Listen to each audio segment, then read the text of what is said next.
Hey everybody, Scott Foxwell here. Working on some shaft rocker geometry today, setting up these Ford Trick Flow FE heads with this Harland Sharp shaft system.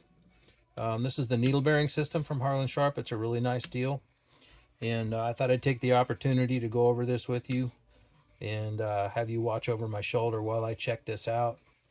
Um, got a couple of things here that I'll explain what I'm doing and why. Um, the idea is to set up the mid-lift geometry, 90-degree geometry, call it what you will. The goal is to minimize the sweep of the roller tip across the valve. It's that back and forth motion of the roller tip that um, causes side loading on the valve stem, causes excessive guide wear if it's not right, creates harmonics in the valve train. So we try and minimize that. There's always going to be some back and forth motion because we're dealing with the radial motion of the rocker arm moving in an arc, but we can work to minimize that, and that's what the goal of the 90-degree geometry is. That's what 90-degree geometry accomplishes. I've got a special retainer here that I've made that I mounted a dial indicator to, and I measure the actual travel of the roller tip across the valve. Um, and it's not so much how much the travel it is, it's where it starts and where it stops. And I'll explain that in just a second. This dial indicator is on the retainer because we have to do all this measuring within the given lift range that we're going to be working with. In this case, this engine is going to have 670 thousandths lift at the valve. So I use this indicator to work within that range. What we're looking for is an ABA movement with this roller tip. And like I said earlier, it's not so much the amount of travel, it's that we have that ABA movement. In other words, the A point being where the roller tip sits on the valve at zero lift at its starting point. I've got my dial indicator set at 0. The B point being the furthest out that the roller tip travels in its sweep, the maximum amount of sweep that we get. I measure that with this. And then back to the A point, what we want is that at full lift, that roller is sitting on the valve in the same place that it started at zero lift. That's the AB movement. So I don't know how well you can watch this in the video, but if you'll watch this dial indicator as I open the valve, the roller tip starts to move out as the valve opens. And ideally at mid lift, it should stop and start moving back toward where it began at full lift. Perfect geometry would be that A, B, A movement. So with 670 thousandths of valve lift, we can start at 0 and we can measure that, and I can watch both indicators because I have two eyes.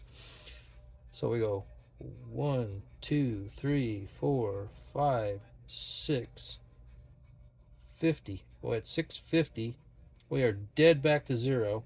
At 670, we go about 5-6 thousandths past 0 on our sweep indicator, which tells me that the rocker stand is just a little too tall. But man, getting within 5 thousandths of an inch back to 0 at full lift, that's money. And truth be known, you're not going to have 670 thousandths of lift at the valve in a running engine because of all the deflection and everything else going on. So more realistically, we'd be at 640, 630, 640 thousandths maybe, or even less than that. So we're well within tolerance on this. That's good to see right out of the box. No modifications, no nothing. I'm happy to see that. So we look at it again. We go 1, 2, 3, 4, 5, 6, 50, 6, 70, and yeah, we're right at 5-6 thousandths past. I'm happy to see that. If you come up a little short, it tells you the stands are too short and you need to put some shims under it.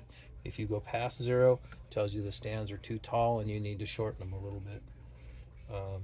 This would take about 10 thousandths of an inch to correct that 5 thousandths of sweep on the roller tip, and that's just not even worth the time or trouble. So that's good to see. And then the other thing that we can do is we can check where the roller is sitting on the valve tip, because that is important.